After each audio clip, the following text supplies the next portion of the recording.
C'est l'histoire d'un homme d'honneur. C'est aussi l'histoire d'une institution, l'armée, d'un pays, le Mali. Son nom nous est devenu si familier, mais le connaissons-nous vraiment? Premier officier général, premier chef d'état-major général de l'armée malienne. Le temps d'une conversation, nous allons remonter le temps pour y revisiter les pans de ces fils du Mali, que dis-je, de ces fils d'Afrique. Bienvenue dans Livrez-vous.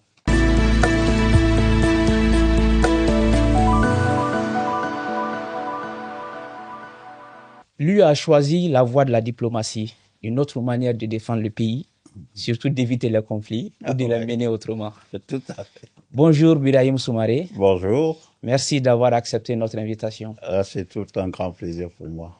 Nous rappelons que vous êtes ancien ambassadeur du Mali en Turquie. Tout à fait. Oui. Conseiller diplomatique des présidents de la République du Mali, Amadou Toumani Touré, Dionkouda Traoré et Ibrahim Boubacar Keïta. Tout à fait. Monsieur Birahim Soumaré est diplômé de l'Institut des relations internationales et stratégiques de Paris, IRIS, et du Centre d'études diplomatiques et stratégiques, CEDS.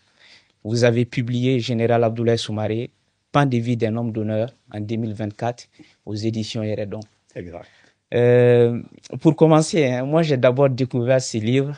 J'ai un grand historien malien. Ensuite, il m'a été recommandé aussi par un autre historien. Oh, et quand je vous ai vu dans l'émission de beaucoup, j'ai dit, il me faut Soumaré. Donc, en tout cas, merci encore d'avoir accepté l'invitation. Merci beaucoup. Et comme vous le voyez avec les marque-pages, déjà quand on ouvre les livres, on ne lâche plus.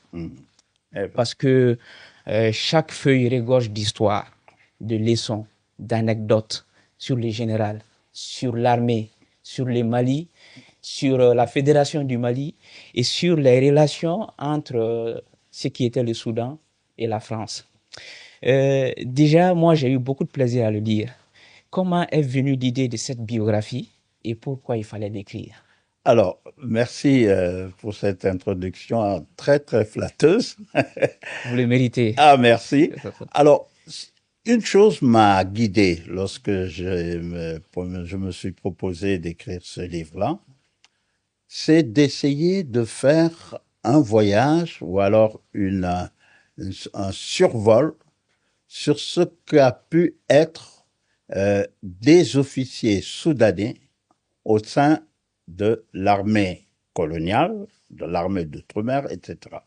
Donc, le général Soumaré était un prétexte en réalité, plus c'était le moyen par lequel je tentais de façon avec plein d'humilité de brosser un peu la situation qu'ils ont vécue, qu'ils ont dénoncée et qui a fait que leur bagage politique et doctrinal dans le domaine militaire s'est construit et s'est renforcé.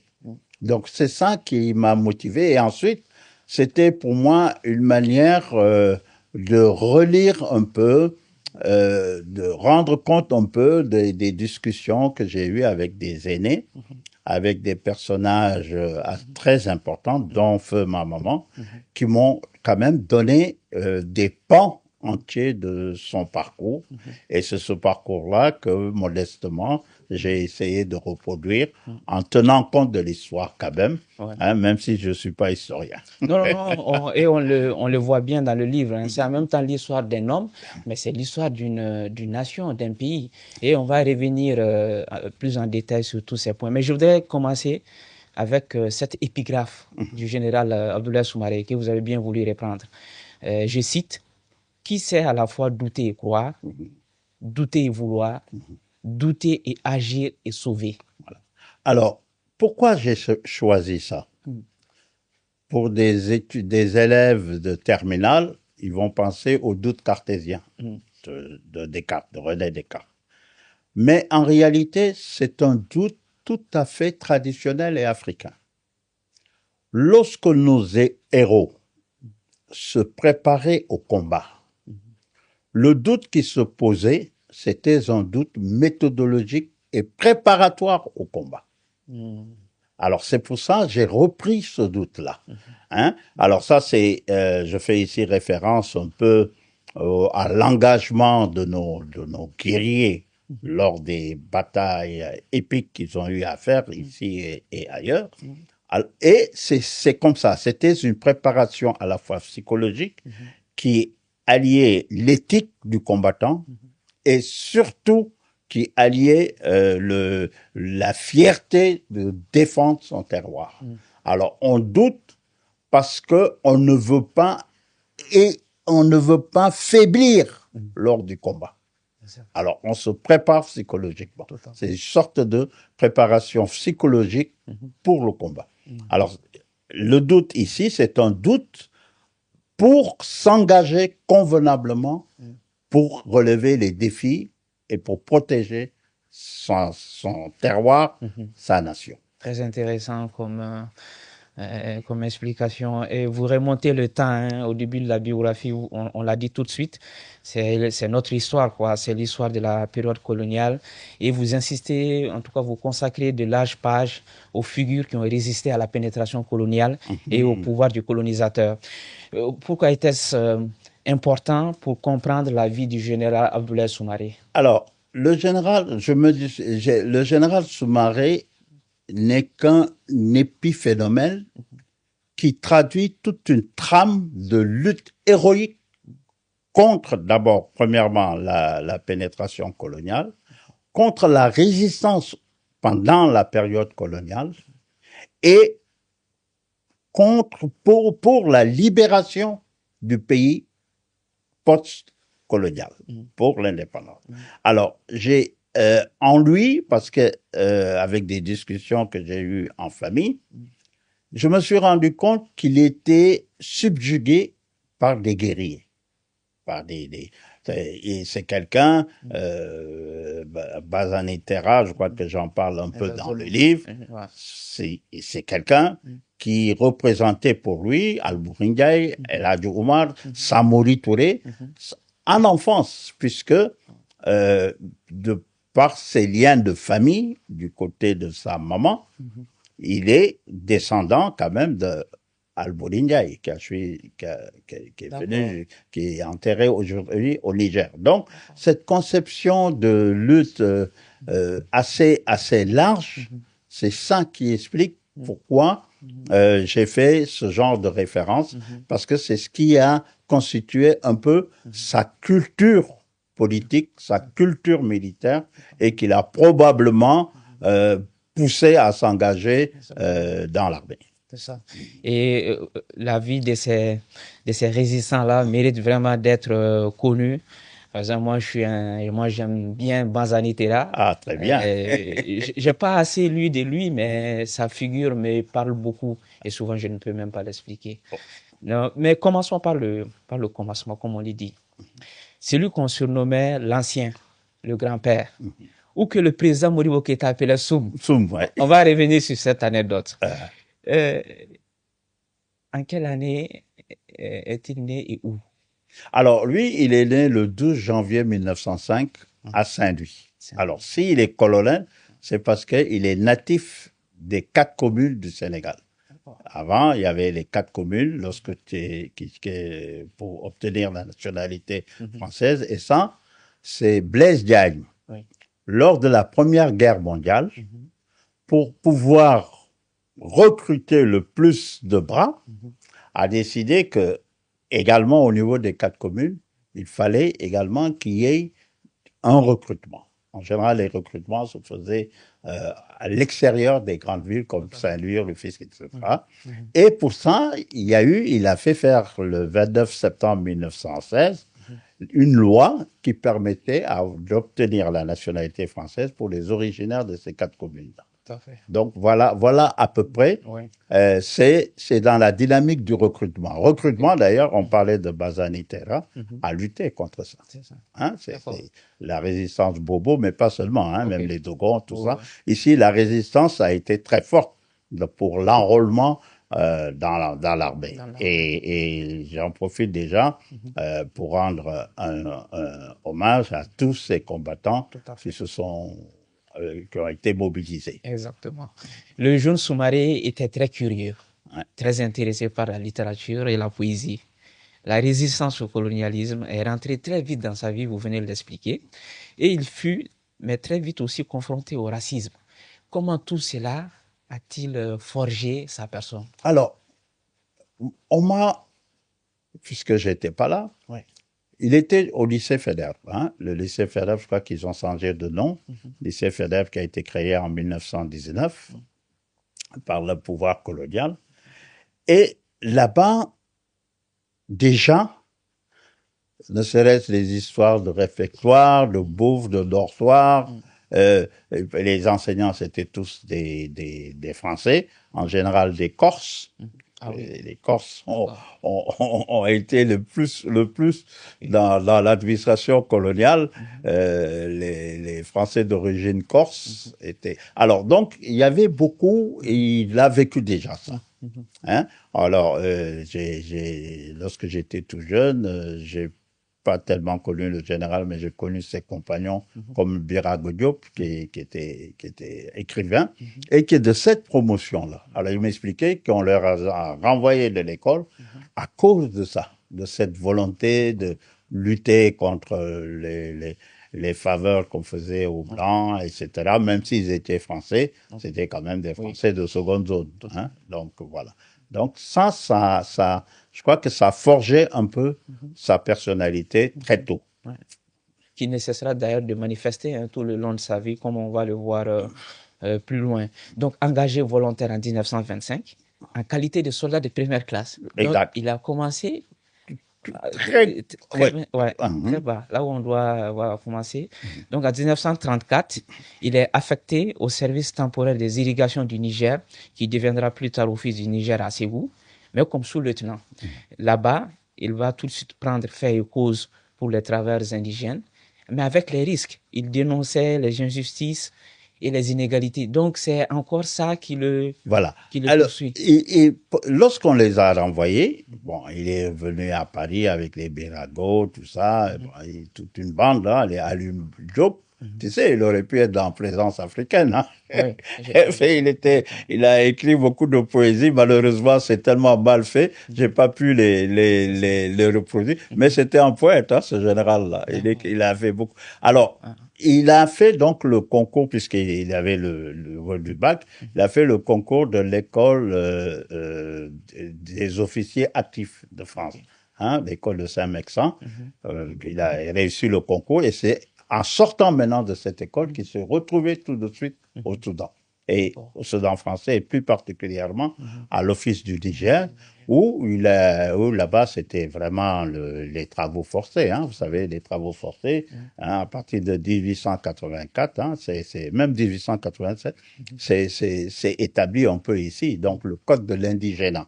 Donc, il a eu à lutter, ça le révoltait, hein, il était officier français, d'accord, mais ça le révoltait. Et Modibo, le président Modibo a fait d'ailleurs un témoignage là-dessus le 20 octobre 1960, lors de la création, lors de la conférence des cadres de l'armée. Tout à fait. Hein, et où il a parlé un peu de cette période-là. Ouais. Mais ce qui est très intéressant, et comme quoi la vie est extraordinaire, mon éditeur, le professeur Amidou Magassa, a écrit un livre qu'on appelle Commandant. Oui, j'ai vu ça. Vous avez vu commandant a jeté un grand filet devant nous, les exploités des rives du Niger, Office du Niger 1902-1962. Exact. Alors donc, dans ce livre-là, il raconte d'ailleurs cette période assez difficile, et j'ai eu aussi à revoir ça dans des documents que j'ai consultés de professeur Joly, hein, des historiens français, spécialisés dans les travaux de ce qu'on appelle le deuxième contingent de l'armée. Alors, ils en parlent beaucoup, et j'ai été surpris de voir ce lieutenant, parce qu'il était lieutenant, mentionner le nom obscur lieutenant Sommaré.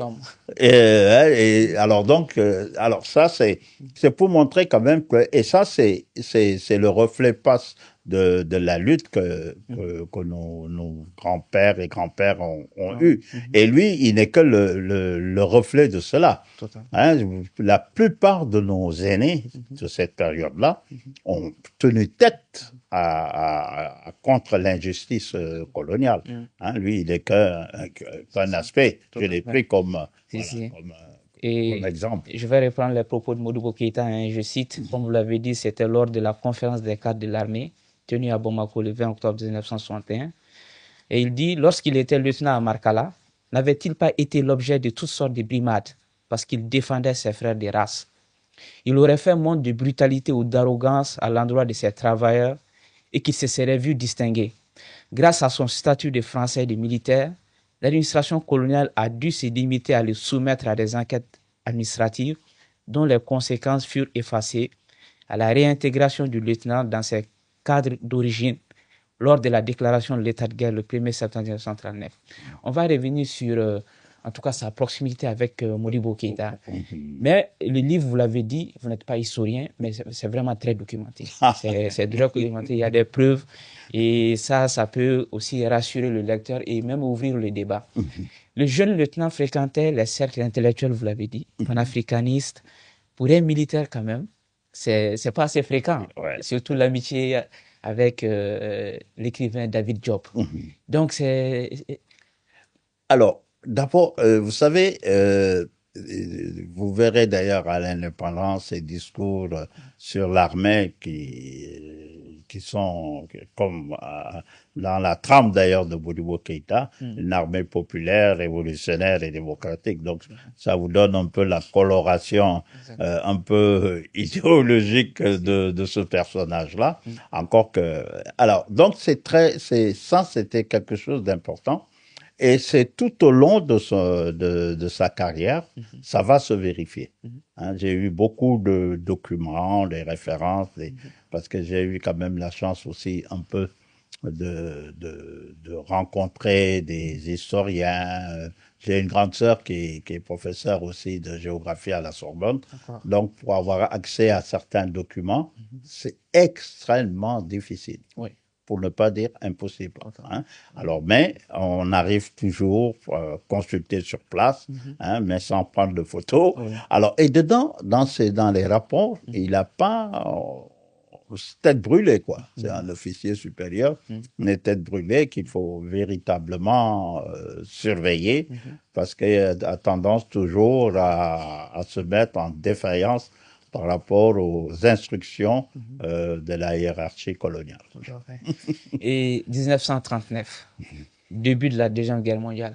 Et comme on le lit chez Amadou Hampâté-Bâ dans 8 mois commandant, ou encore chez Thierno Moulin Nambo dans son livre Les terroristes noirs, l'histoire d'un tirailleur, cette guerre fut quand même comme un tournant pour le colonisé, éveil de conscience par rapport à lui-même, mais aussi par rapport aux colonisateurs. Les tirailleurs voyaient désormais que le colonisateur avait ses faiblesses, ses peurs, et Amadou Hampâté-Bâ les décrit avec beaucoup d'humour. Mais comment la Deuxième Guerre mondiale a-t-il contribué à cet éveil de conscience-là? Alors, vous savez, déjà, avant même l'engagement pour la Deuxième Guerre mondiale, parce qu'il y a eu la Première Guerre mondiale, déjà, parce que la plupart de ces militaires étaient des fils de tirailleurs. Bon, c'est vrai que Soumaré n'était pas fils de tirailleurs, mais la plupart, c'était des fils de tirailleurs. Et ils avaient déjà reçu une version de leurs parents, leur expliquant la bravoure des soldats africains lors de la Première Guerre mondiale. Et ensuite, il y a eu une catastrophe où il y a eu beaucoup de morts en 1921, dans un paquebot, lorsqu'il rentrait en Afrique. Donc, il y avait déjà cette conscience que nous autres, nous n'avons pas à nous rabaisser devant le colonial. Parce que nous avons cette possibilité de nous affirmer. Il n'y a aucune, même si il y avait une sorte de racisme institutionnalisé au sein de cette armée-là, puisqu'on ne pouvait pas, c'est les indigènes, dépasser le grade de capitaine. C'est pour ça, à l'indépendance, on aura beaucoup de capitaines qui rentreront dans l'armée malienne. Alors, donc, c'est ça. Et ces combattants-là ont joué un grand rôle dans le réveil de la conscience politique et dans la prise de l'indépendance. Même s'ils ont été faire la guerre un peu en Algérie, en Indochine, etc. Je crois que c'est ça qui est ambivalent. Et ça a posé d'ailleurs un problème pour certains intellectuels africains, notamment ici au Mali. Comment utiliser ces personnes-là, dans la mesure où ils ont fait l'Indochine, ils ont été massacrés à Madagascar, etc. Alors, l'ironie a fait que c'est moins l'aspect répressif qui était dévolu d'ailleurs à l'armée coloniale, c'était son rôle, de mettre de l'ordre. C'est pour ça, contrairement aux tirailleurs qui, eux, ont fait la conquête. Les tirailleurs font la conquête coloniale, l'armée coloniale maintient l'ordre colonial. C'était ça, normalement. Alors, on va voir qu'il y a eu une déchirure à ce niveau-là, puisque ces combattants africains sont devenus de plus en plus réticents ou révoltés face à la hiérarchie coloniale. Eu égard aux vexations, aux injustices qu'ils subissaient, même dans le fonctionnement de leur armée. Donc, ça créait déjà une conscience.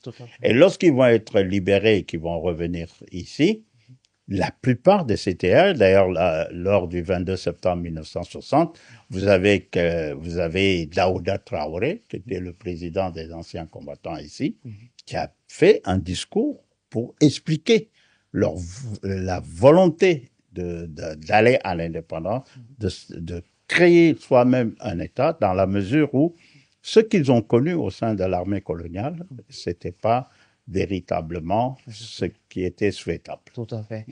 Arrêtons-nous un instant sur la tragédie de Tcharoy, 1er décembre 1944. Sur le sujet, le Sénégal vient de publier un livre blanc pour rétablir la vérité historique. Il y a eu un comité d'historiens sénégalais dirigé par l'historien et le professeur Mamadou Diouf, qui est professeur à l'Université de Columbia aux États-Unis. Que pouvez-vous nous dire sur cette tragédie vécue comme la pire forme d'ingratitude? Alors, dans le livre, je parle exactement de la période de Tcharoy, parce que dans la vie du général Soumaré, à cette période-là, il était capitaine. Dans cette période-là, oui, c'est ça, il était. Alors, et en réalité, et il était là à Kati. La plupart de son parcours militaire, il l'a fait d'ailleurs au Soudan français. Bon. Alors, et ce qui est symptomatique, c'est le rôle joué par le général Dagnan, et ça, c'est important à savoir. Et je crois que, c'est la commission qui a été mise en place à Dakar, ne vient pas effacer l'engagement que nous, Maliens, Soudanais d'abord, ensuite Maliens, avons eu dans le cadre de la dénonciation du massacre de Tcharoy. Vous avez eu ici, en dehors même du président Alpha Konaré en décembre 2001, qui vous savez, il y a la place là, ici, il a statue, en dehors de lui. Le général lui-même, Soumaré, lorsqu'il était lieutenant-colonel, il était secrétaire général des anciens combattants de l'AOF et du Togo. Et je crois que un de ses problèmes avec l'armée coloniale, c'était sa prise de position lors de réunions concernant les événements de Charles. Et j'essaie d'expliquer ça un peu dans le livre. Et parce que le général Dayan, qui était un général qui était général de brigade dans cette période et qui a donné ordre de tirer, mais il ne pouvait pas le faire sans l'accord probablement de sa hiérarchie. Alors, il était général de brigade, il va finir général de division. Donc, quelque part, c'est une tragédie assumée. Mais nous, ici, au Soudan et au Mali, il faudrait que, et je crois que c'est très compris par beaucoup de Maliens, y compris par vous-même, puisque vous posez la question, il faudrait que nous nous mettions à nous dire que ces événements de Tcharol, nous ne sommes pas en dehors. Exactement. Ça, c'est très, très, très, très important. Tout à fait. Et on a eu un documentaliste, Diallo, qui a réuni beaucoup de témoignages d'anciens combattants maliens, soudanais, qui expliquaient, qui ont vécu, qui ont connu cette période-là. Alors, je crois que c'est aux historiens maintenant maliens, et je crois qu'il y a une dynamique qui est en train de se faire pour dire comment et quand et le nombre par lequel nous étions mobilisés dans Charleroi. Ouais. Ils viennent de Kati, ils devaient être transférés à Kati, mais avant même d'être transférés à Kati, avant d'aller en Europe là faire la guerre, beaucoup ont eu leur formation à Kati. Kati était un des grands camps militaires comme Charleroi, mais encore plus. Kati, c'était un camp d'entraînement, de transit et d'entraînement militaire extrêmement puissant et beaucoup voltaïques, soudanais, beaucoup de gens se sont engagés à partir de Kati. Et donc voilà, et puis il y a Bakary Kamian, il attire notre attention là-dessus. Hein, et ça, c'est très, très, très important que nous soyons conscients que c'est pas une affaire sénégalaise, et c'est pas une affaire sénégalaise, c'est une affaire africaine, c'est une affaire peut-être très malienne. Très malienne. Bon. Exactement, vous le citez, hein, parce que c'est ce que Bakary Kamian dit, et lui, il avance même l'idée de 80 000 combattants maliens qui sont allés quand même au secours de la France pendant les deux guerres. Vous avez bien lu le livre de Bakary Kamian. Donc, non, comme vous l'avez dit, c'est vraiment important qu'on ne soit pas absent sur cette question, qu'on laisse cette... c'est vrai, c'est bien ce que les autorités sénégalaises sont en train de faire. Mais il faudra aussi que les pays aussi, les autres pays francophones, ils rejoignent cet élan-là. Voilà. On voit que plus les guerres passent, plus le jeune sous-marin monte en grade. Les parcours d'un officier de terrain valeureux et qui s'est distingué sur tous les théâtres. Il était capitaine pendant la guerre d'Indochine, vous venez d'en parler, mais vous développez en tout cas des thèses assez inédites dans le livre, comme on va le voir plus loin. Le processus de décolonisation a commencé avec la défaite de la France à Dien Bien Phu. La guerre d'Algérie a suivi dans la foulée des accords de Genève. Et déjà, c'est quoi ces accords et en quoi ils furent un immense espoir pour les Africains? Alors, ça c'est très important. Les accords de Genève ont montré, d'ailleurs, Farhat, il y a un député, je le cite dans le livre, qui était dans l'Assemblée nationale française, qui a bien expliqué que ces accords montrent le fait que les gens de couleur peuvent battre une armée coloniale, fût-elle française ou autre. Et ces accords ont, aussi bien les accords de Genève que la défaite de la cuvette de Dien Bien Phu en 1954, ont démontré que la volonté des peuples colonisés à retrouver leur indépendance, à compter dans le concert des nations, c'était quelque chose de réel.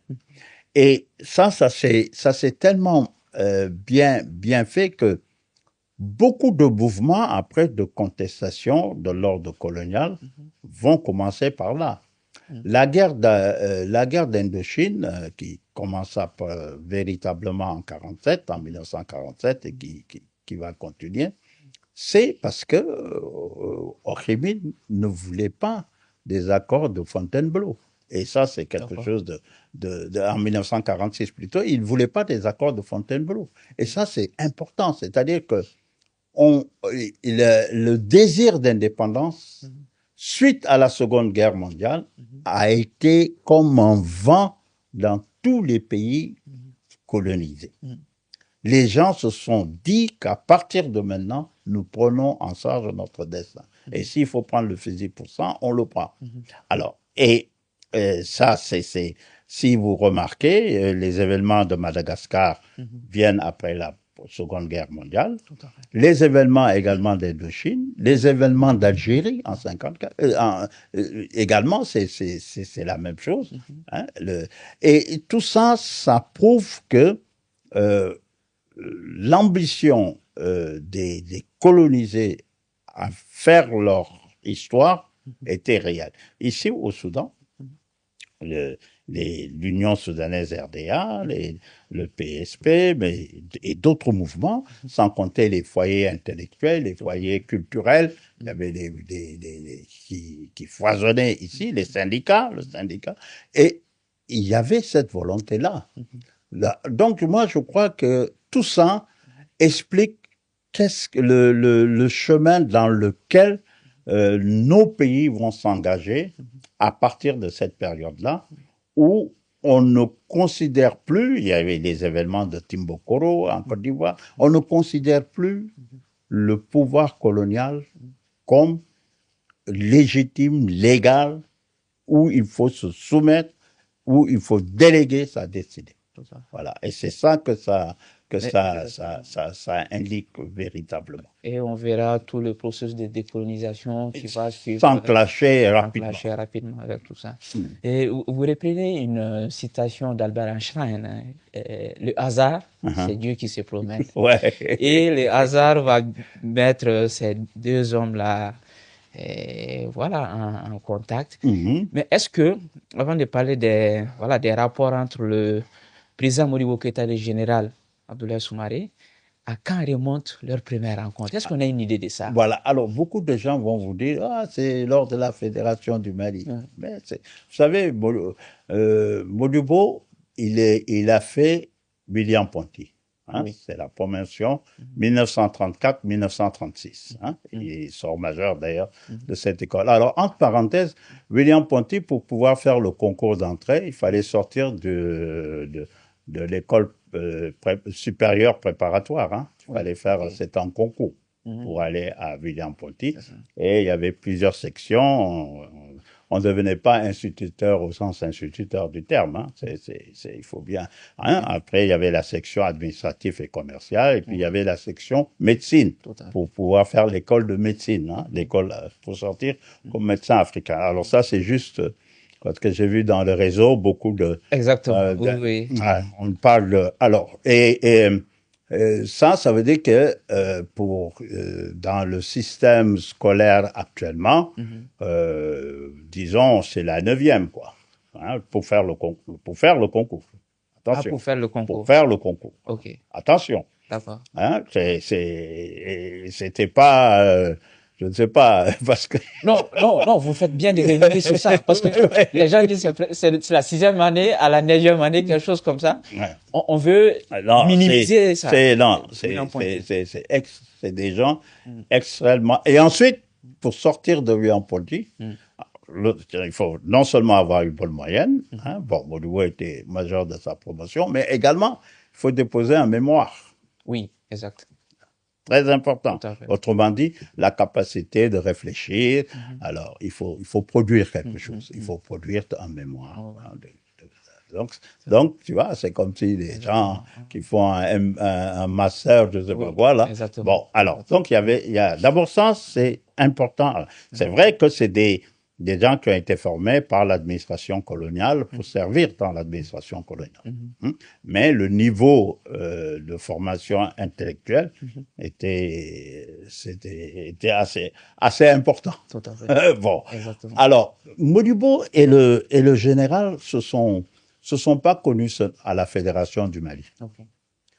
Modibo, en 1934, là, lorsqu'il est déjà à William Ponty, donc à Dakar, et que le général est un moment ici à Ségou, ensuite il quitte pour aller en France, ensuite il revient, même pendant cette période-là, il revient un peu à Dakar.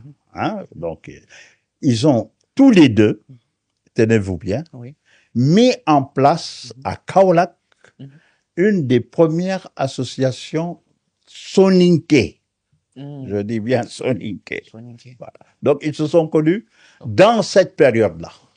Alors, cette période-là, et puis surtout, lorsque, en 38, là, il a fini, Modibo a fini, donc, William Ponty, hein, il sort en 36. Donc, là, en 38, lorsqu'il est affecté à Sikasso, mais Soumaré les rencontre aussi là-bas. Et il fait la connaissance de ce qu'on appelle Jean-Marie Connet, qui était Jean-Marie, qui est aussi en Pantin. Hein, bon, avec les Barema Bokoum, tout ça, bon, c'est cette promotion. Barema est de la promotion de Modibo Keïta, hein, qui était ministre. Alors, donc, ils se sont connus là. Donc, voyez-vous, et dans cette dynamique-là, il va, dans les années 50, connaître Ousmane Ba, qui a été un de nos meilleurs ministres des Affaires étrangères, comme Barema Bokoum. Ousmane Ba, qui était d'ailleurs ministre dans le gouvernement de la Haute-Volta, du Burkina, le premier gouvernement de 57. Alors, il le rencontre aussi. Alors, je vous parle pas maintenant des groupes d'études communistes qui, j'en parle un peu dans le livre très rapidement, mais on l'avait sanctionné pour ça parce qu'en fait, il voulait aller discuter, bon, mais en tant qu'officier, c'était pas, hein, et ça, il a eu un blâme, et ça, c'est le feu le général Claude Madem Bassi, qui est aussi de Saint-Maxent, qui est un ancien de Saint-Maxent, qui me l'a dit ici à Bamako, hein, il me dit, ton papa, là, il était brûlé, il allait assister à une réunion, et ça a failli lui coûter cher, hein, ce truc-là. Et donc, alors que ce groupe d'études communistes n'est pas créé au Soudan, contrairement à ce qu'on dit. Ça a été créé en 1942, mais à Dakar. Hein, lorsqu'on dit qu'à la Fédération, les Maliens, les Soudanais étaient marxistes, tout ça. Mais il y a le premier parti communiste qui a été créé en AOF a été créé au Sénégal, à Thiès. En septembre 1957, c'est le PAI. Oui, PAI. C'est le fameux PAI. Et c'est Majwood qui... Alors, donc voilà. Donc voilà, lui, dans ce cadre-là, c'est vrai que il a eu ce genre de position et ses relations avec Modibo ont continué, puisque, comme vous le savez, Modibo, il a été vice-président de l'Assemblée nationale de la France, hein, à partir de novembre 1957. Ensuite, il deviendra toujours en novembre 1957 ministre de l'Outre-mer. Tout à fait. Hein? Ensuite, et là, il va rester là comme ministre de l'Outre-mer pour ensuite devenir secrétaire d'État auprès du président du Conseil.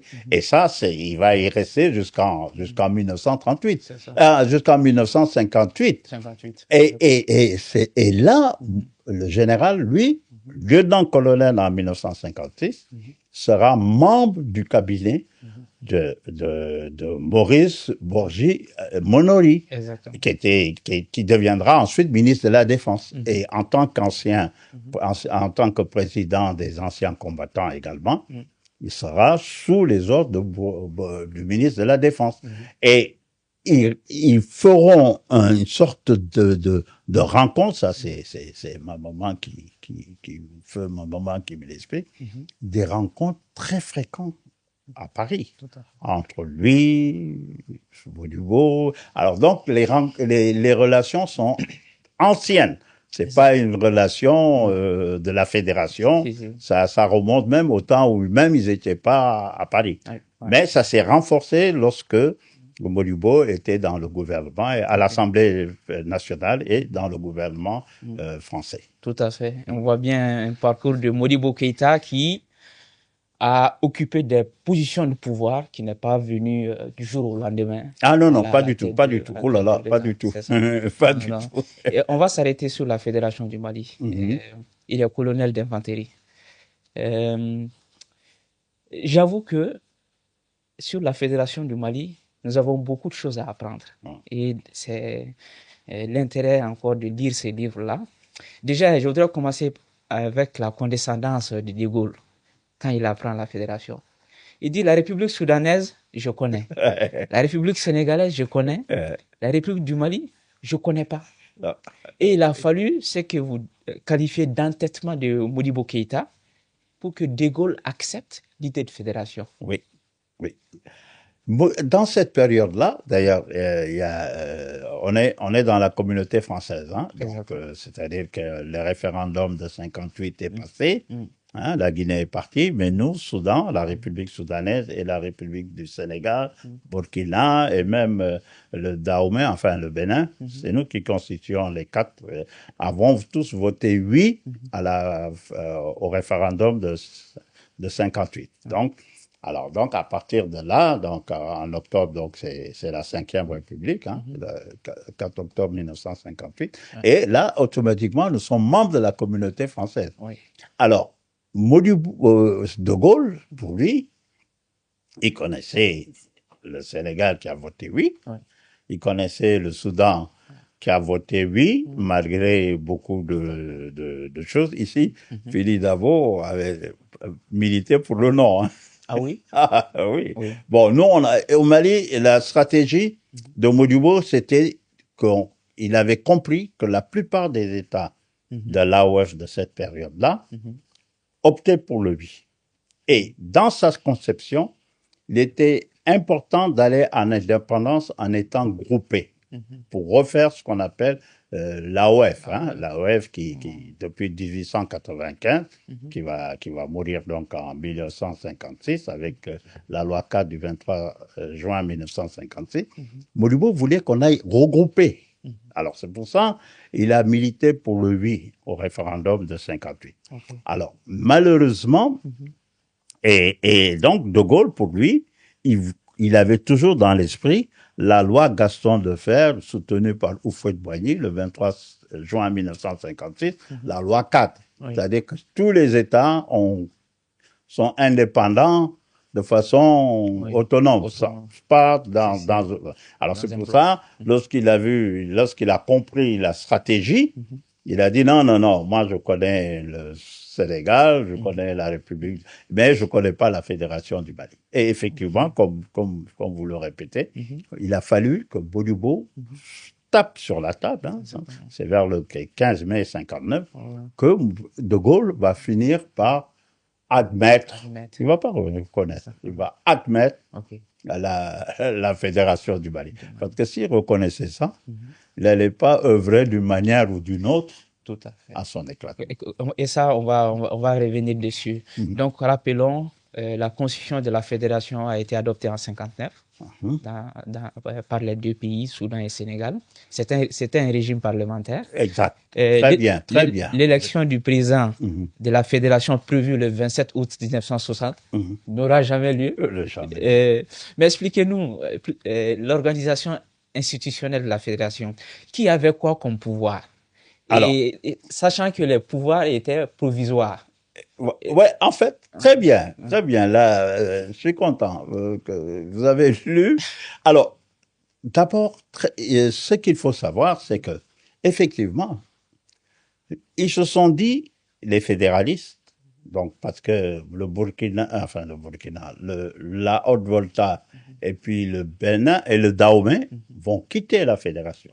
Hein, février 1959, ils vont refuser de ratifier la constitution fédérale, chose que le Sénégal et le Soudan ont fait en janvier 59, hein, un mois avant. Donc, et vous l'avez très bien dit, c'est un régime parlementaire, c'est président du Conseil. D'ailleurs, le Mali, on va aller à l'indépendance avec un président de Conseil, hein, un président du gouvernement, ici, hein, et qui sera d'ailleurs président provisoire. Alors, pourquoi c'était provisoire? C'est pas la fonction, c'est parmi les fonctions, il y en avait qui étaient provisoires. Comme la fonction de ministre de la Défense. Ils se sont dit qu'après l'élection du président de la fédération qui allait se faire par les assemblées, C'est pas une élection au suffrage universel. Non, Hein. exactement. C'est voilà, un suffrage indirect. Indirect. C'est le Congrès. Tout à fait. Ça veut dire les deux assemblées qui vont se réunir pour élire le président de la fédération. Donc, les députés fédéraux.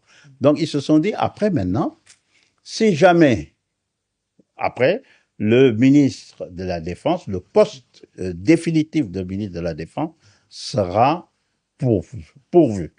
Parce que pour que le poste soit pourvu de façon légale, il lui fallu que le ministre de la Défense ait l'agrément de l'Assemblée fédérale. Exact. Ce qui n'était pas encore possible parce que les choses n'étaient pas encore bien en place. Alors, si bien que c'est par un décret pris en Conseil des ministres que le ministre de la Défense, que Mamadou Dia, vice-président, parce que c'est l'Assemblée fédérale qui le nomme vice-président, qui lui donne l'agrément, comme Modibo, qui était président du gouvernement fédéral. Il n'est pas président de la fédération, non. Il est président du gouvernement fédéral.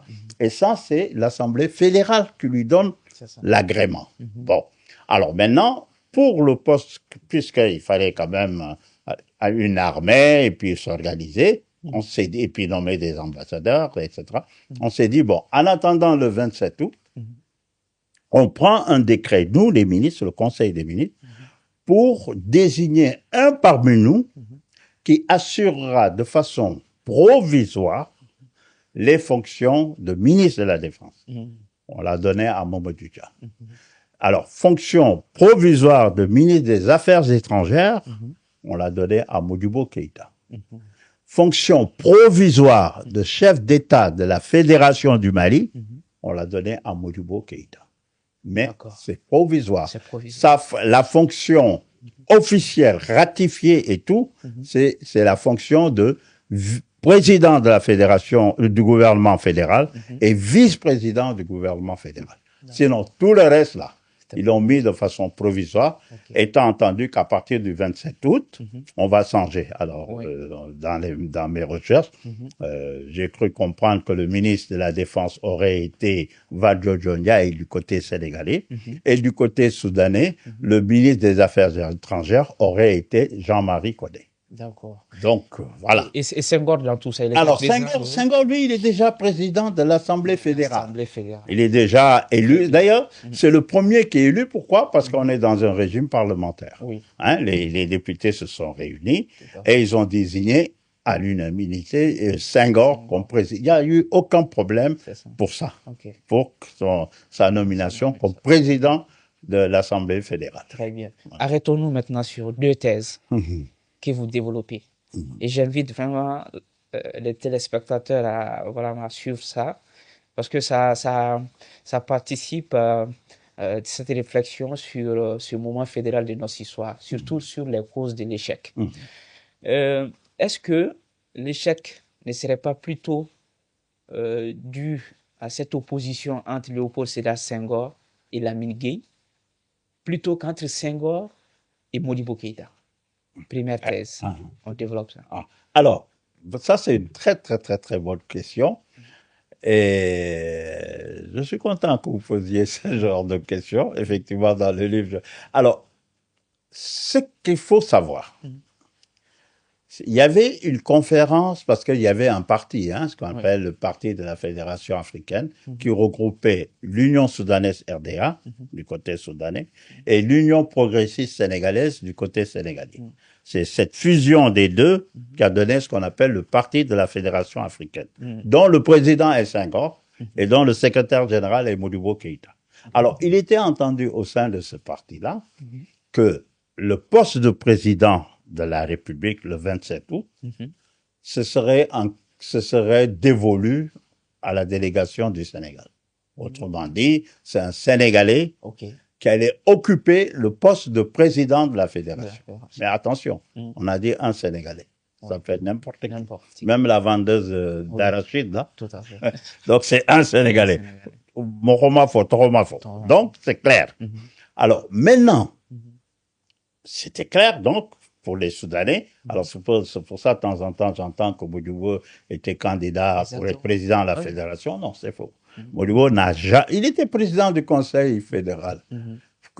Dans un régime présidentiel. Il ne va pas aller s'amuser à être président de la fédération, surtout que c'est la reine Elisabeth, le président de la fédération. Exactement. Il n'a pas le pouvoir, c'est le président du conseil, hein, comme en Angleterre, c'est son régime. Il ne va pas aller... Donc, alors, maintenant, il y avait Senghor, qui était déjà président de la fédération, de l'Assemblée fédérale, a voulu légitimement être président de la fédération. Bon, c'est son droit.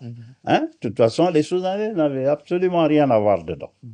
Alors, sauf que il fallait avoir la majorité des députés à l'Assemblée fédérale. Donc, les députés soudanais, les députés sénégalais votent. C'est pas seulement les députés sénégalais qui votent. Ils votent au sein de leur structure. Entre eux, ils désignent entre eux quelqu'un. Bon.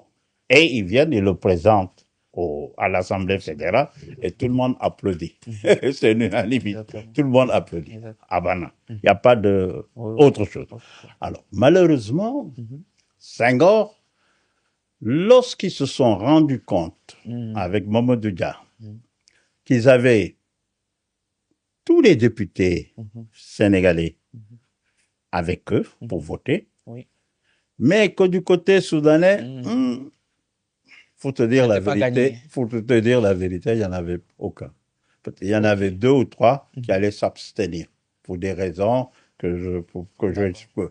j'avais 3 députés soudanais fédéraux allaient s'abstenir. Ils n'allaient pas voter, mais ils allaient faire comme si, mais ça n'allait rien changer.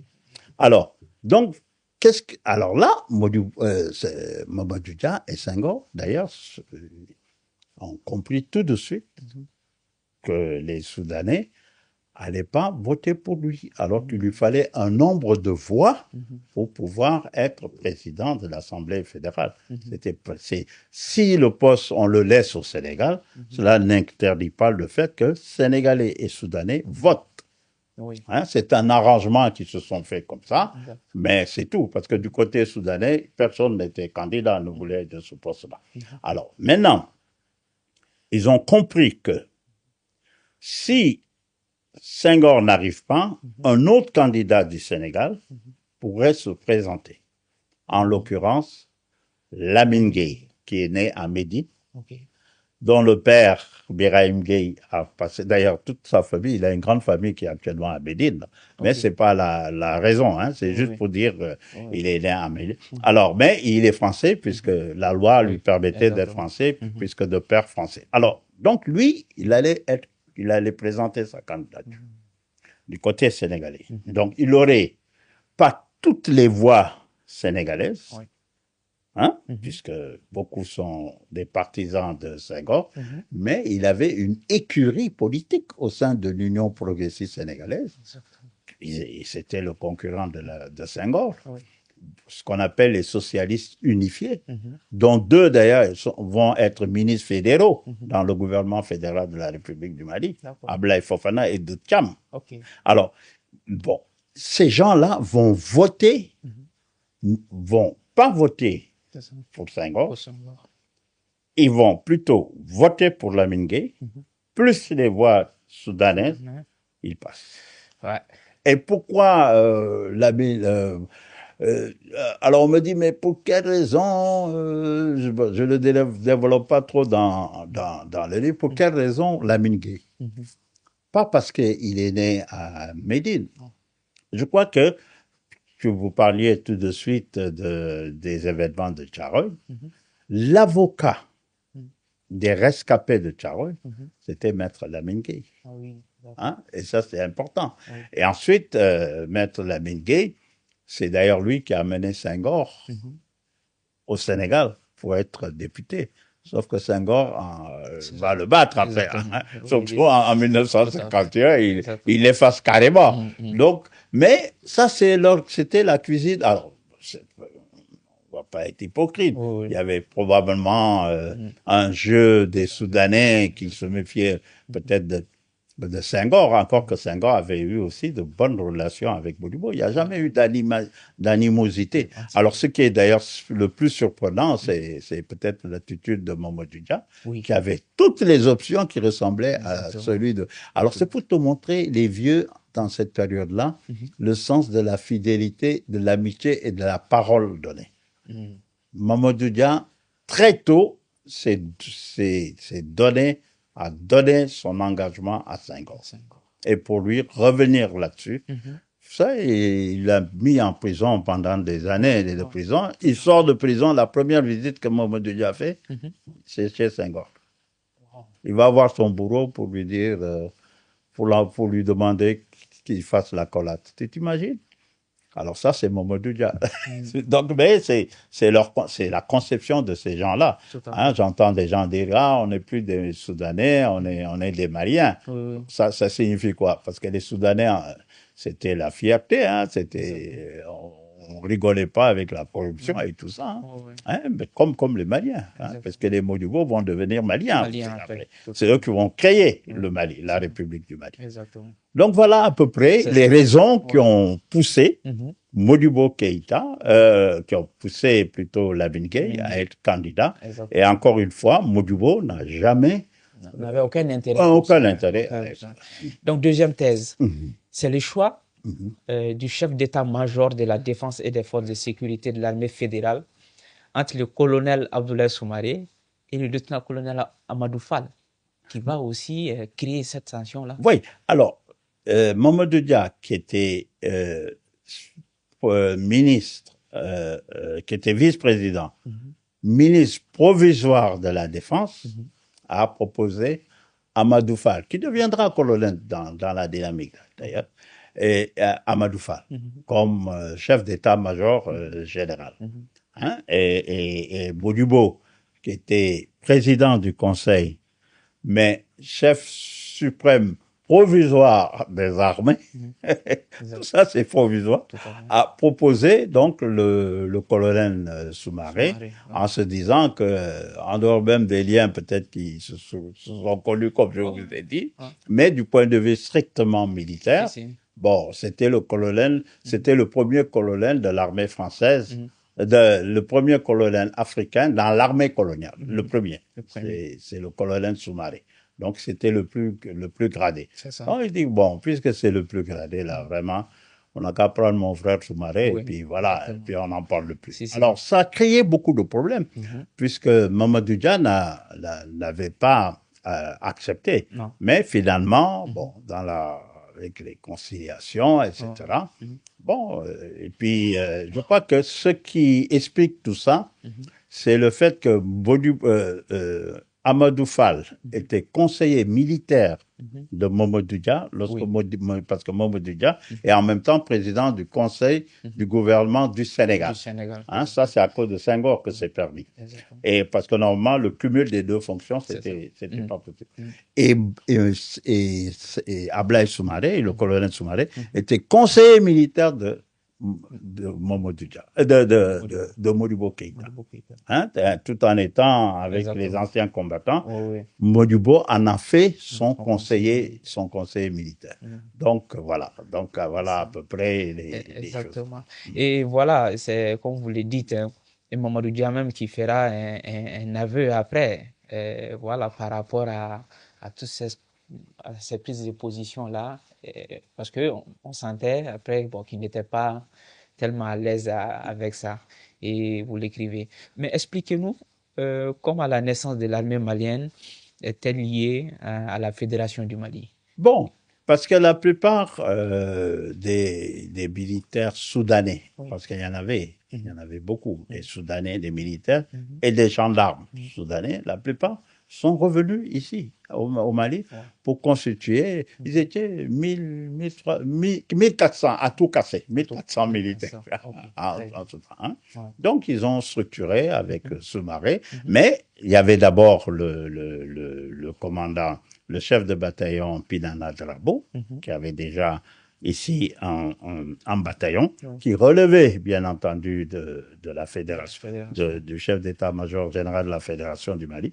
Et il y avait déjà un chef d'état-major du bataillon de la fédération, en l'occurrence le capitaine Sékou Traoré, qui restera d'ailleurs chef d'état-major durant la période où Soumaré sera là comme chef d'état-major général des forces armées. Mais expliquez-nous ça. Ben non, mais c'est simple. Actuellement, on dit chef d'état-major adjoint. Oui. Voilà. Oui, donc, en général, donc tout ce qui est logistique, bon, je suis pas dans le secret militaire, ça c'est des militaires, mais eux ils peuvent vous expliquer ça. Mais lorsque vous avez un bataillon, en tous les cas, vous pouvez avoir également un état-major. D'ailleurs, Pinana a proposé le capitaine Sékou Traoré, puisqu'ils étaient ensemble d'ailleurs à Madagascar. Hein, donc, ils étaient là-bas avec Kélétigui Drabo, qui est capitaine depuis 1950. C'est le plus ancien des capitaines qui sont venus dans l'armée malienne. C'est ça. Sékou, c'est en 1955, puis Pinana, c'est en 1953, hein, quelque chose comme ça. Voilà. En tout cas, on va parler peut-être de ce que vous qualifiez de soi-disant coup d'État des Soudanais. On en parle beaucoup ici aussi, en disant que c'est les Soudanais qui voulaient faire un coup d'État voilà, pour prendre les rênes de la fédération et tout. Mais déjà, on voit que c'est la France qui parle des dispositifs de contre-coup d'État. C'est comme ils voyaient venir quelque chose, on ne sait pas. Et ensuite, le colonel Soumaré fut pris en guet-apens au camp de la gendarmerie de la Médina, parce que se trouvant seul, sans escorte, devant le président Senghor, le ministre de l'Intérieur, et Senghor lui posa ce dilemme-là. Colonel Soumaré, êtes-vous sénégalais ou soudanais? Que fut sa réponse? Il a dit que il n'a même pas dit je suis ni soudanais ni sénégalais. Il a dit que je suis soldat et africain. Ah ben là. Alors, effectivement, c'est le lieutenant-colonel Pierre qui lui a demandé de venir parce qu'il y avait un problème à régler. En même temps, bon, Modibo lui avait remis les réquisitions pour réquisitionner, puisque le 18 août 1960, Mamadou Dia a commencé à parler de la sécession du Sénégal, alors que la Constitution l'interdisait. Donc, c'était comme un casus belli. Bon, mais, donc, on lui a dit de venir. Alors, lui, en général, il réglait beaucoup les problèmes entre soldats maliens, soldats soudanais et l'administration coloniale ou soldats africains, disons, et l'administration. Alors, il est venu dans ce cadre-là, sans escorte, sans rien. Ma maman me raconte qu'il a même failli aller là-bas avec ses babouches. Et que c'est elle qui lui a dit, mais porte au moins tes souliers. Hein, mais c'est lui-même qui conduisait. Donc, il n'y avait pas son aide de camp, son escorte, parce ils étaient escortés, ils étaient suffisamment. Alors, donc, il arrivait là-bas, oui, effectivement, il se rend compte que Senghor est là, Valdiodio Diondia est là, qui est ministre de l'Intérieur. Hein, et ça c'est du point de vue. Et puis, le colonel Fall, le conseiller militaire aussi, était là. Alors, leur présence n'avait pas tellement de sens eu égard au commandement.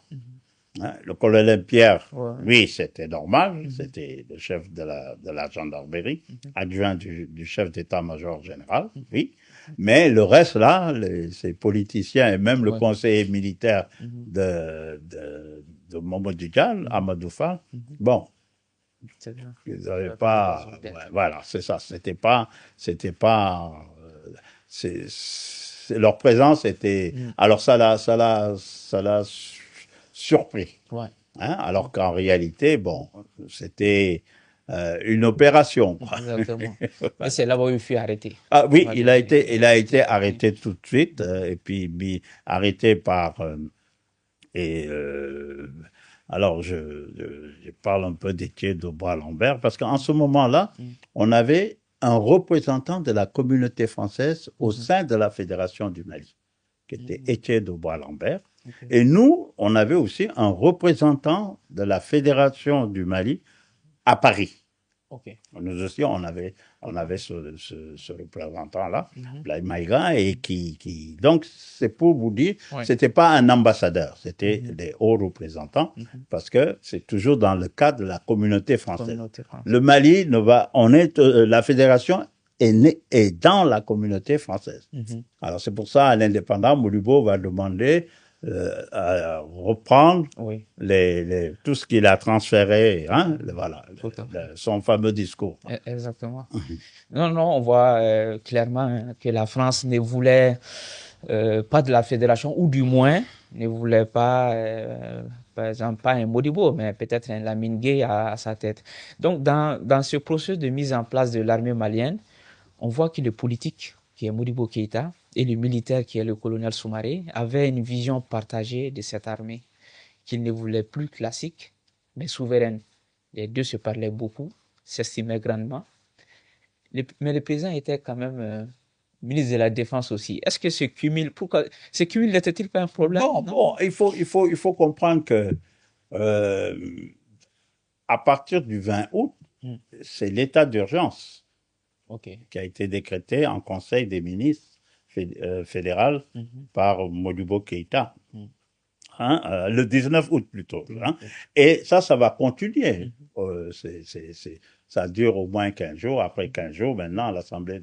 Alors, et lorsqu'on vient en indépendance, ici au Soudan, on est resté aussi dans une période d'exception. Hein. Il faut le savoir, hein, pour des raisons sécuritaires et autres. Alors, et c'est dans ce cadre-là que ces mesures-là ont été prises.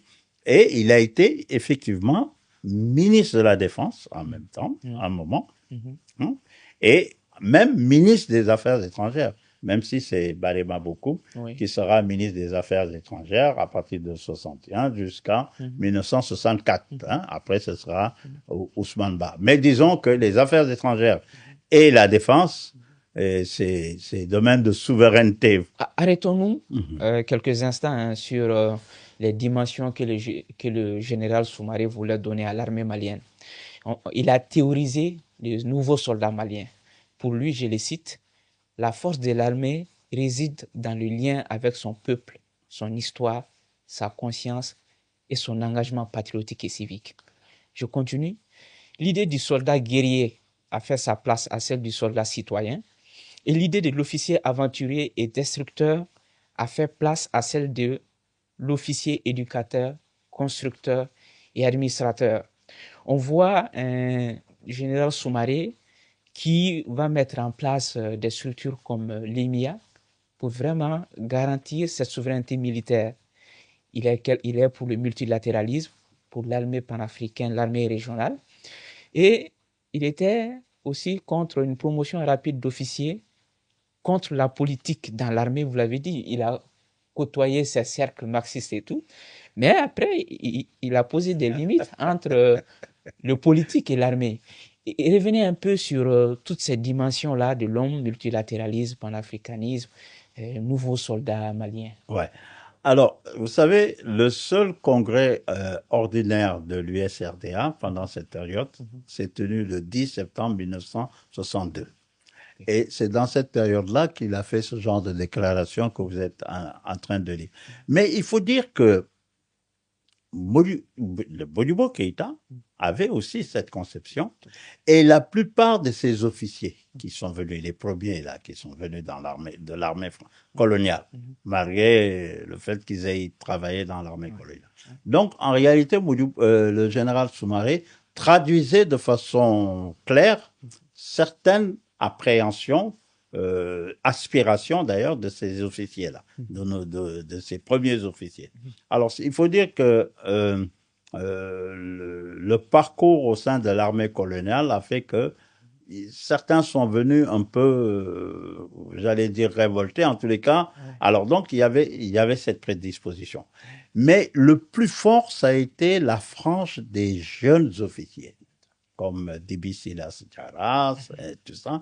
Il avait créé, Amara Lamfaga et autres, et il avait créé un comité de réflexion au sein de l'armée qui regroupait ces jeunes officiers-là pour définir le nouveau soldat de l'indépendance, qui ne sera plus un soldat de la répression ou un soldat de l'ordre colonial, mais un soldat au service de son peuple qui sera toujours imbu de son peuple.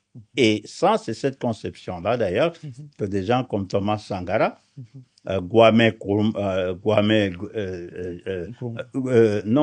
Marianne Gwabi ont repris d'une manière ou d'une autre, surtout Thomas Sankara. Cette conception-là.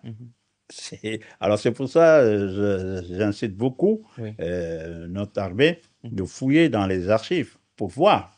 Thomas Sankara va reprendre tout ça. Hein, cette réflexion, et c'est une réflexion qui est menée par, surtout lorsqu'il y a eu le séminaire du 5 octobre 1963, ces théories-là ont été en vogue. Hein, et Soumaré ne le porte pas tout seul, Sékou Traoré, ils sont nombreux à le porter. Mohamed Ould Issa, etc. Ils sont très nombreux à porter ça. Mais la France jeune, les jeunes, là, ont travaillé beaucoup dans ce cadre-là. Également, les Léon Sangaré, Sékou Doumbia, etc. Donc voilà, c'est une conception qui tranche avec l'armée coloniale. Voilà. C'est ça, et on va laisser les lecteurs découvrir tout ça. Tout ça, de façon, voilà, je ne veux pas tout dire. Ces jeunes officiers, voilà, très intelligents, engagés et tout. Nous arrivons le 2 octobre 1964. Ah oui, voilà. 4 ans avant le coup d'État. Le grand arbre, selon le général Poudjougou, tomba. Ah, Poudjougou, oui, c'est ça. C'est ça. Quelles sont les circonstances de sa mort? Bon, il y a Allah. Oui. C'était fini. Bon, mais il y a eu beaucoup de théories là-dessus. Mais pour nous, enfin, dans la famille, c'est le destin. C'était terminé. Même si il y a eu des soupçons au niveau de Paris à son hôtel, parce qu'il est mort à Paris. Il est mort à Paris. Il était en mission, il revenait d'Algérie, il est allé à Paris.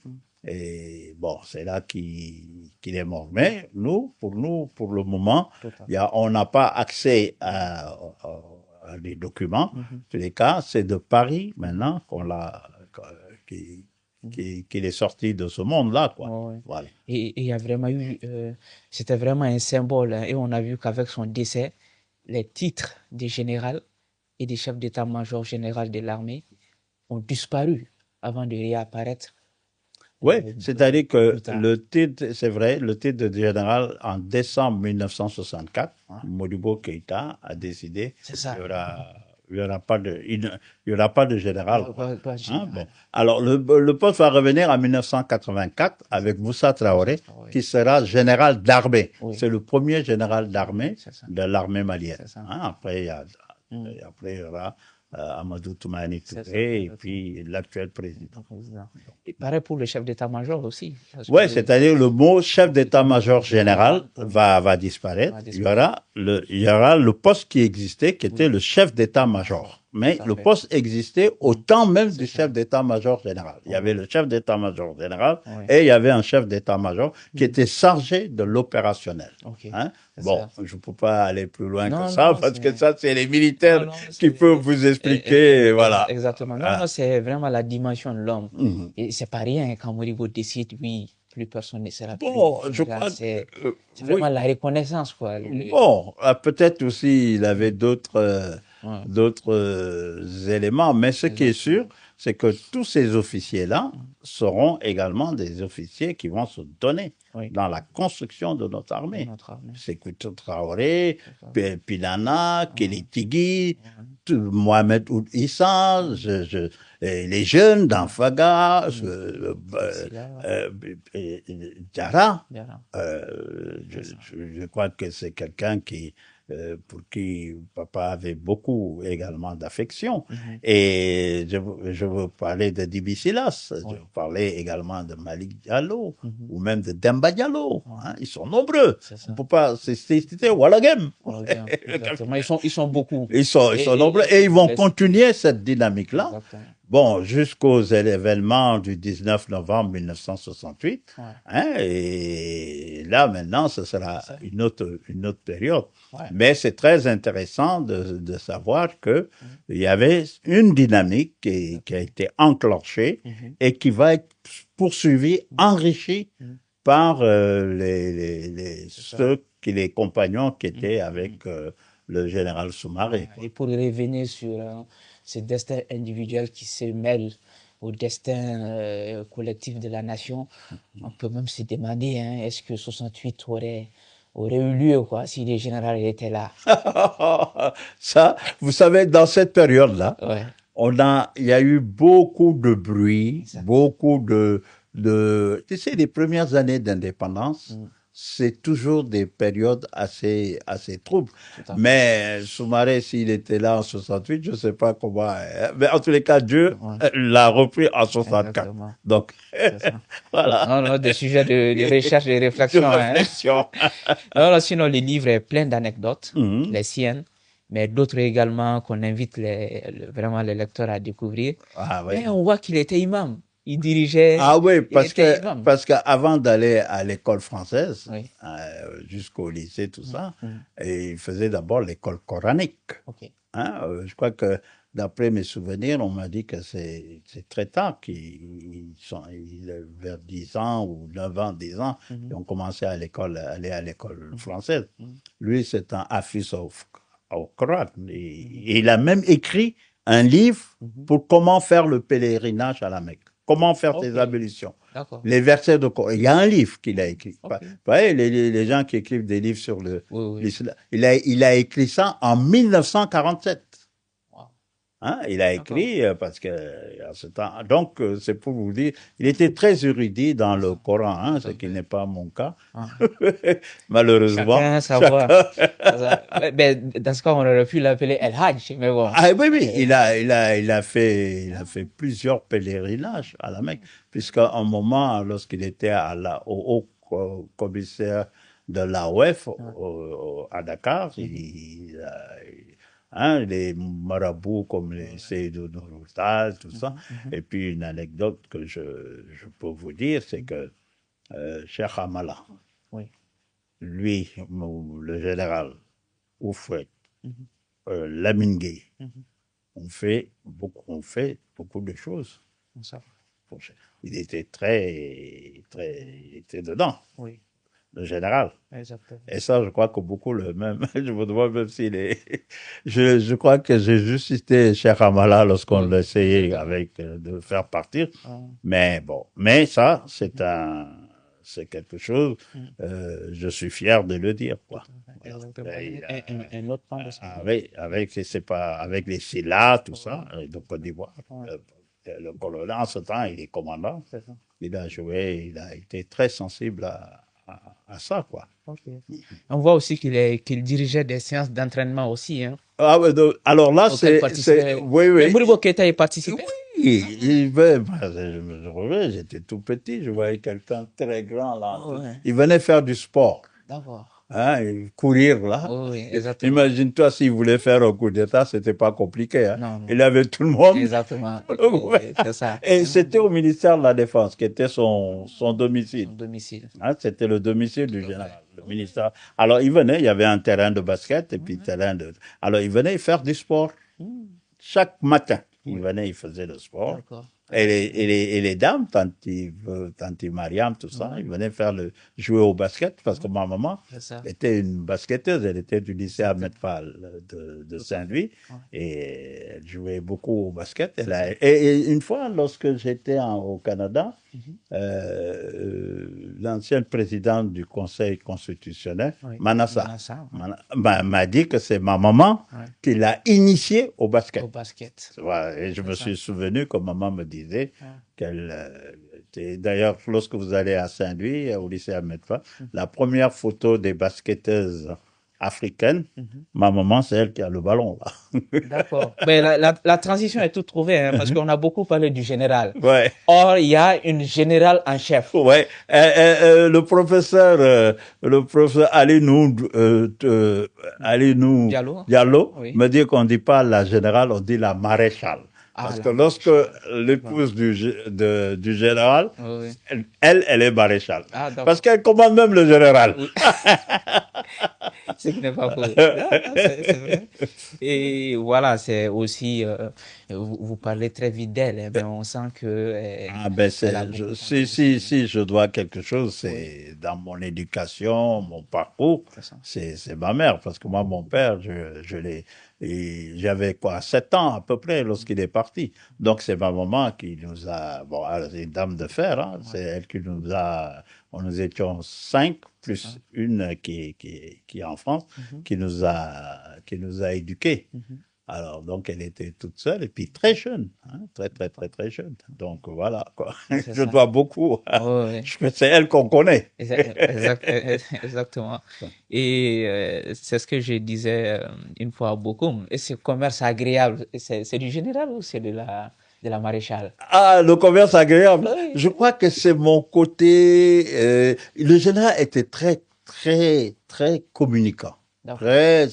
La plupart, je me souviens, puisque j'étais à Koulouba commencé à Koulouba, j'ai eu la chance de rencontrer beaucoup d'anciens qui étaient au temps où il était là, même qui étaient plus jeunes, hein, comme ces jeunes Sékouli. C'est la dernière vague, là, qui sont venus dans l'armée malienne et tout ça, et qui me disaient mais il était d'une simplicité, il était bien, il n'avait pas de problème. Bon, bah, je me souviens pas du tout d'avoir eu des trucs. Bon, je me souviens du Bouguenica de ma maman, Ah, mais lui non. c'est- Hein. Alors on m'a dit non, c'est quelqu'un qui est vraiment agréable, ouais, commerce c'est facile. ça, c'est ça. Bon, tu sais, il était militaire, mais comme je vous dis, il avait ce côté littéraire. Il a Oui, fait beaucoup. Un jour, exactement. j'essaierai de réunir un peu quelques poésies qu'il a Merci. écrites Oh, pour les faire publier. Donc, exactement. un général poète, tu t'imagines? Oui, non, c'est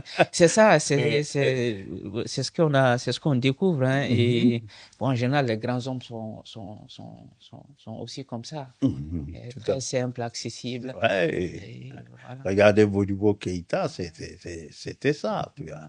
Euh, Là, par contre, j'ai beaucoup également d'anecdotes sur sa vie. C'est comme vous dites, Ouais, les gens, ils étaient simples. c'est ça, Hein, c'est ils ça. avaient alors, ils avaient également des défauts. Oui, c'est ça. Et ça, heureusement. Heureusement, Parce que heureusement. sinon, Ah, ce sont on des saints. dirait que c'est des saints, alors Exactement. que c'est pas C'est possible. ça. Je vais vous proposer maintenant, si beaucoup me le permet, hein, de commenter quelques photos. On va commenter quelques photos, mais avant que Ah. la technique se mette en place, Mhm. euh, je pense que les téléspectateurs vont se rendre compte. Un diplomate, c'est un historien. D'où vient cette connaissance en histoire? Oui. Parce Alors, que là, j'ai l'impression de ne pas être en face d'un diplomate, mais non, d'un historien carrément. mais un diplomate Oui. doit justement connaître l'histoire. Justement. Mm. Parce que pour résoudre des conflits, pour être dans des dispositions de négociation, il faut s'intéresser un peu à l'histoire. Et ça, c'est très important, surtout lorsque vous représentez. Moi, lorsque j'étais ambassadeur en Turquie, imaginez, la Turquie, c'est un pays, c'est l'Empire ottoman, c'est un pays pétri. Et j'étais très content de de parler avec eux de l'histoire de l'Empire ottoman, tout ça. Ça fait partie, c'est très important pour un diplomate. On ne demande pas d'être un agrégé, un docteur en histoire, mais déjà, ça je le dis pour les jeunes qui sont actuellement aux affaires étrangères ou qui veulent faire une carrière diplomatique, au moins maîtriser l'histoire contemporaine. Hein, ça c'est au moins il faut le connaître et connaître également l'histoire de la décolonisation. Ça c'est fondamental. Hein? Et si vous êtes maintenant du Mali, connaissez un peu l'histoire du Mali, du Sundiata, etc. Et ça vous donne la possibilité dans les négociations, c'est votre subconscient. Oui. Le subconscient du négociant, Ok. on le sent tout de suite lorsqu'il est lorsqu'il est pétri d'histoire, lorsque il connaît les intérêts immédiats de son pays, mais il voit la lame historique qui fait que il représente dignement son pays. Hein, et ça, c'est très important que l'ensemble des ambassadeurs puissent connaître l'histoire du Mali, connaître l'histoire de leur sous-région et surtout connaître l'histoire contemporaine. Je reviens là-dessus. Ça, c'est. Alors moi, en faisant mes études et puis bon. Faut dire que j'avais un parcours très militant. J'ai toujours été militant. En France, j'étais dans les foyers. J'habitais au foyer de Vitry. Oui. Donc, j'ai toujours eu ce parcours, hein, un peu maoïste. Bon, alors ça aide. Mais il faut absolument connaître l'histoire. Ah, il faut absolument. Très bien. Donc, beaucoup, on va passer on va dire aux photos. La première photo qui va s'afficher, on va le voir.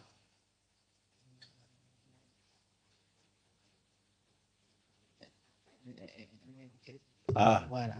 Ça c'est au ministère de la Défense. D'accord. Hein?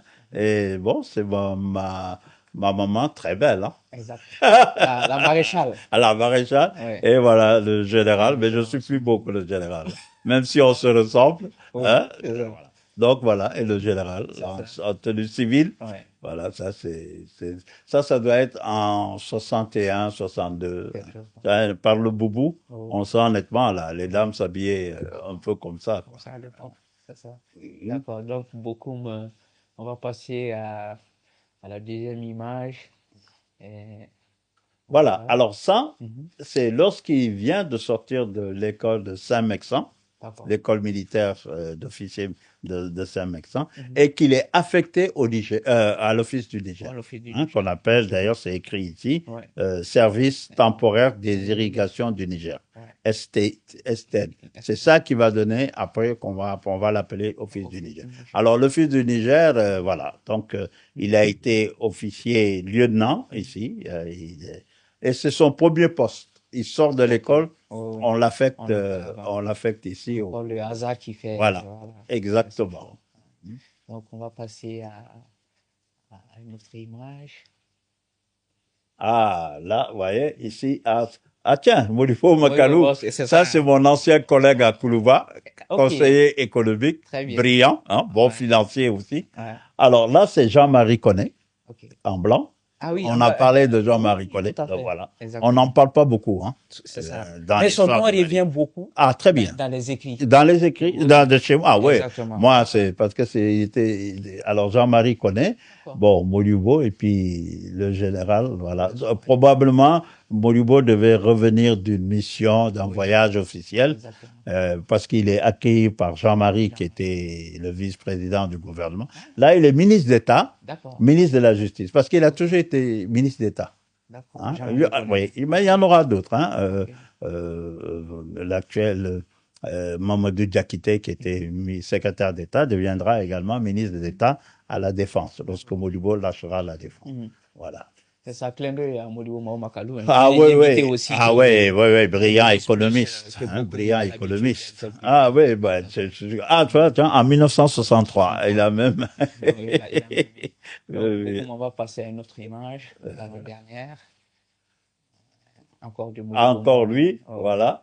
Alors, et là, ça, c'est, vous savez, le 29 octobre 1963, Modibo Keïta a réuni ici à Bamako l'empereur Haïlé Sélassié, le président Ben Bella et le prince Hassan II, en ce temps-là il est prince, pour régler le conflit entre l'Algérie et le Maroc, ce qu'on appelle la guerre des sables. Alors, il y a que Modibo qui a pu régler ça. Hein? Et l'armée maintenant était chargée, l'armée malienne et l'armée éthiopienne, étaient chargées de veiller à ce que le cessez-le-feu soit respecté. Alors, du côté Mali, le général a choisi le capitaine Sékou Doumbia et le capitaine Léon Sangaré pour contrôler ça. Il y avait une zone où il fallait véritablement pas que les hostilités reprennent, et il y avait 2 capitaines éthiopiens. Alors maintenant, pour remercier le travail que le général avait fait dans ce cadre-là, il lui a remis un arc là, enfin, et plus un bouclier. Voilà, donc ça, il lui offre ça pour le truc. Alors, et la diplomatie malienne sera félicitée par l'Organisation de l'Unité africaine le 17 juillet 1964 et par la communauté internationale pour avoir résolu ce problème de conflit entre l'Algérie et puis le Maroc sur la guerre des sables. Alors que Égyptiens, Tunisiens, Européens, tout le monde a essayé. Il a fallu qu'ils viennent à Bamako pour que Modibo règle ce problème-là convenablement. Hein? Alors, et recevoir ça des mains de Sa Majesté impériale Haïlé Sélassié. Ah oui, oui, oui. J'ai beaucoup de photos Alors cette photo, ouais, ben c'est bien, je vais la conserver. Alors, et c'est très très très très important. Oui, exactement. Ça prouve que le Mali, la diplomatie malienne, qui a été pensée déjà dès le 21 mai 1960 par Modibo Keïta, avant qu'il y ait l'Union, avant qu'il y ait l'Organisation de l'Unité africaine, on avait une diplomatie extrêmement florissante, dynamique. On avait les ministres des Affaires étrangères comme Barema, comme Ousmane Ba. Tant qu'ils ne prenaient pas position, l'Afrique ne savait pas quoi faire. Wow. C'était arrivé jusqu'à ce niveau-là. Bon, vous, peut-être que vous êtes très jeune, mais renseignez-vous. Et puis, ça a continué avec Alioune Blondin Beye aussi. Alors donc, vraiment, le Mali a rayonné sur le toit de l'Afrique et sur le toit du monde dans cette période-là. Ça, c'est pas que je suis obtus sur la Première République, mais c'est un héritage qui appartient maintenant de renforcer et voilà. Et ça mérite d'être connu et raconté aux jeunes. Exactement. Donc nous allons passer à la dernière image maintenant. Voilà. Ah ouais, ça, bon, malheureusement, ça c'est l'inauguration, la fameuse statue qu'Amadou Toumani Touré a bien voulu faire. Modibo a fait le bateau.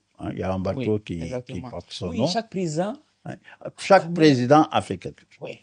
Alpha Konaré, par exemple, a été le premier à disons même, rehausser sa personne en même temps que celle de Sékou Traoré, du capitaine, du chef d'état-major. Donc lui aussi, il a fait sa part. Même Moussa Traoré, puisque la promotion ATT, c'est la promotion générale Soumaré. Donc effectivement, chaque chef d'État, comme vous dites, malien, a fait sa part. On a eu la transition. Dioncounda, c'est un grand frère. Son papa, c'est Boubacar Traoré. C'est ce que j'ai découvert. Ah oui, son père est Boubacar Traoré. Et c'est le premier.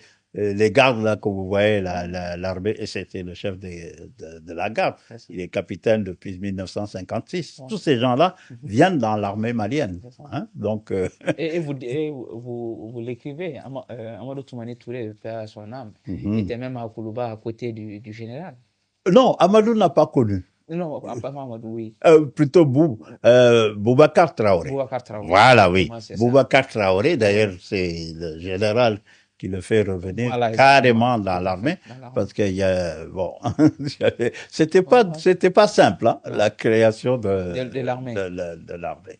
Oui, parce que je me souviens, vous le dites, à un moment donné, c'est, venez, qui veulent venir dans l'armée malienne, venez à ma droite, qui veulent rester à bon, je le dis ici aussi. Vous le dites. et même ceux qui ont, je ne sais pas, ceux qui ont pris la décision de rester dans l'armée française, mais vous avez vu après ce qu'on leur a fait.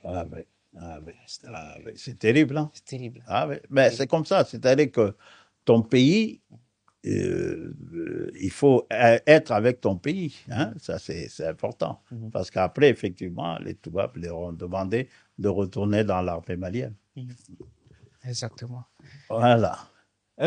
Conversation longue, mais riche, et nous espérons qu'elle sera passionnante pour les téléspectateurs. Ah, je l'espère. Nous avons parlé d'un destin individuel qui a contribué à façonner un destin collectif.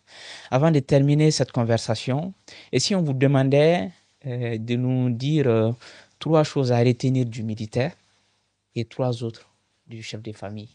Alors, du militaire, c'est son engagement pour l'Afrique, particulièrement pour le Soudan.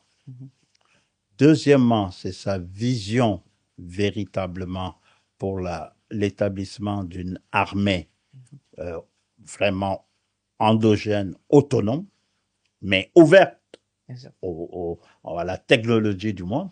Il a fallu qu'il tape sur la table comme dit Bintou Sanangwa, pour envoyer des officiers en Amérique ou pas seulement en Union. Alors que c'est lui qui signe le 21 février 1961 les fameux accords entre l'Union soviétique et le Mali en tant que chef d'état-major général. C'est comme ça qu'on a nos MiG, nos tanks qui viendront après. Oui. Bon, donc il y a ça, une armée ouverte. Et dans le troisième cas, c'est sa volonté, puisqu'il y avait un projet de création d'une armée continentale. Le Mali était président de la commission de décolonisation de l'Organisation de l'Unité africaine. Et c'est dans ce cadre que Modibo lui avait demandé que l'armée réfléchisse à une armée continentale, en rapport d'ailleurs avec les Égyptiens. Alors, ce serait très important de retrouver ce document. J'ai fait le tour partout, mais je n'ai pas trouvé un draft, alors qu'il y avait un draft à ce sujet-là. Donc, voilà les 3 choses que je peux retenir. Maintenant, du point de vue civil, c'est ce qu'on me raconte. Hein. Je l'ai mis un peu les anecdotes dans le livre, mais je me souviens que avec les enfants de Sékou Traoré, le Barema et puis d'autres enfants militaires, il aimait chaque fois organiser de grandes fêtes à la maison avec des tables de chocolat. Et ça, mais j'étais très jeune. Oui. Mais également, le fait qu'il faisait prier des élèves du lycée Terrasson de Fougères, en ce temps, c'était le nom là. Oui, qui est devenu Askia Mohamed. Qui est devenu Askia Mohamed. Il venait pour le ramadan. Mais ça, tout petit, je me souviens de voir beaucoup de gens là, debout en train de faire pour moi, c'était de la gymnastique.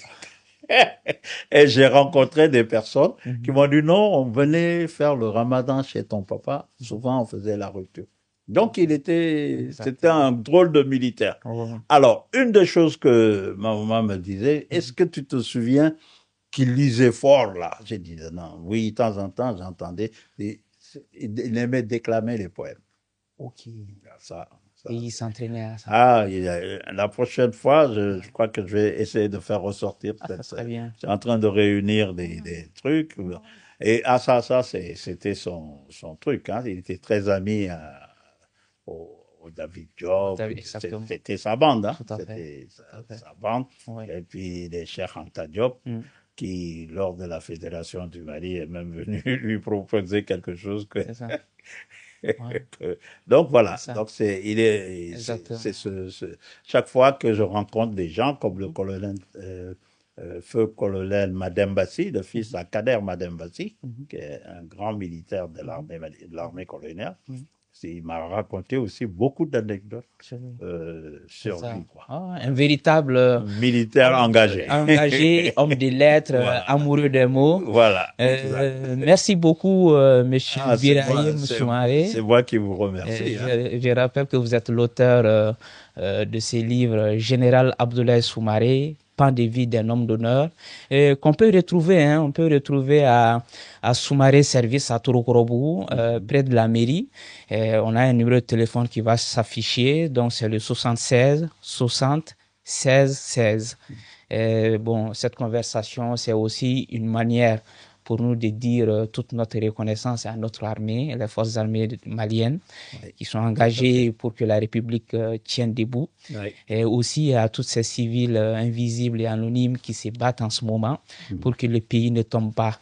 Il est important pour nous de préserver cet héritage du président Modibo Keïta et du général Soumaré. Très bien, je crois qu'il n'y a pas de meilleure conclusion. Merci beaucoup. Et nous donnons rendez-vous très vite pour un nouveau numéro de Livrez-vous.